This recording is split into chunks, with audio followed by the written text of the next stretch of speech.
Lods, tuturuan ko kayo kung paano ang tamang pag-engage sa TikTok para dumami yung followers ng mga idol. Mga tulad nito. Tapusin nyo yung video nito, yung music bago kayo mag-like,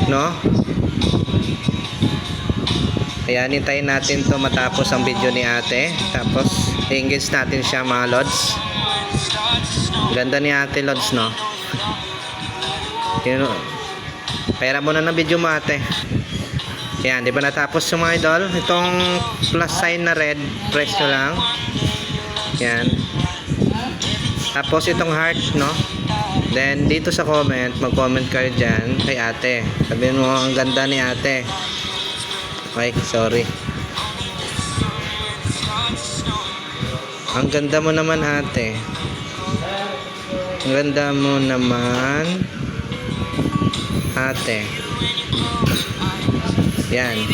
Then pagtapos yung comment, back kayo. Itong sa baba, mga idol, ito ang yan. Yung favorite, yan. Pindutin nyo yan. Then dito sa link mga idol, ito sa may arrow na yan, pwede nyo sila i-copy link ng 5 beses. 1 2 3